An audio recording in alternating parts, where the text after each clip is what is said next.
Okay, and as the president tries to reach unvaccinated Americans, has there been any thought given, looking back, to the possibility that he may have created some vaccine hesitancy when last year, around this time, the previous administration was rushing to get a vaccine authorized, and the now president said, I trust vaccines, I trust scientists, but I don't trust Donald Trump, and at this moment the American people can't either. Well, I think it's safe to say he still doesn't trust Donald Trump, so that hasn't changed. But he does trust scientists, he does trust data experts, and he does trust the people leading the CDC, the FDA, which is the gold standard of approval for vaccines. I'd also note, because this question often comes up, that the president has repeatedly given credit to scientists and experts from the prior administration, even as recently as just a few weeks ago, for their role in moving the vaccine forward. Yes, but at the time when Donald Trump is out there saying we're going to have a vaccine in the next couple of weeks, next couple of months, and Joe Biden is out on the campaign trail saying don't trust Donald Trump, did that create any kind of vaccine hesitancy? Not that we've seen in the data. I would note that at the time, just for context, the former president was also suggesting people inject versions of poison into their veins to cure COVID. So I think that's a relevant point. And Joe Biden, then vice president, was saying we got to wait until something is fully authorized, and it's still not. Well, the FDA works on the timeline of science. At the same time, we've also seen tens of millions of people's lives saved who have gotten the vaccine. That data is clear across the country. Go ahead. Back on Afghanistan, and the president made his view clear yesterday that he doesn't regret his decision, but a U.S. intelligence official is telling CBS News that Kabul could come under pressure in a month or two, and if that happens, the entire Afghan government could collapse in as little as 90 days from today. Does the president dispute that assessment, or does he accept it as the likely outcome?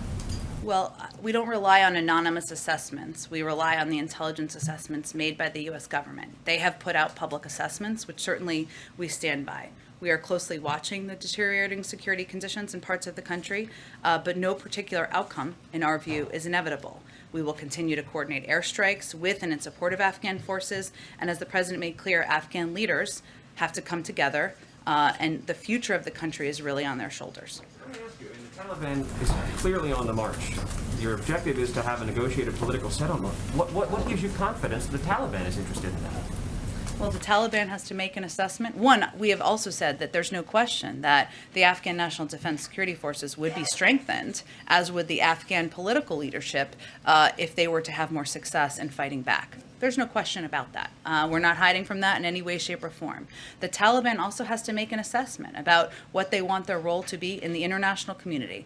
And I know that Ambassador Khalilzad made comments when he was at the political negotiations yesterday, making clear that the international community is going to watch closely how the Taliban behaves. They have a range of tools in their arsenal as well to take steps should they choose. Are you aware of any safeguards for American materiel that may fall into the Taliban hands as they continue to take over more land in Afghanistan? Well, we certainly take that risk seriously. It is a concern of ours, as it would be in any war zone where we've provided assistance. We did take steps to retrograde some of the equipment over the past several months in preparation for that possibility, but we do take that seriously. We watch it closely as well. Go ahead. Across the country right now, as you know, a lot of companies are trying to make decisions on their return to work dates. What, if any, decisions has the president made about when the federal workforce needs to be back in the office? Where does that stand for federal employees? Well, we've already brought all of the White House employees and on the executive complex back to work. And obviously agencies are implementing on their own timelines to do exactly that as well. As you know, we announced just a couple of weeks ago steps we were putting in place, attestations that would be required of federal employees. If they're not vaccinated, they're going to have to be in a testing regime. It's going to take a little bit of time to have that implemented, even as agencies are hard at work getting it done.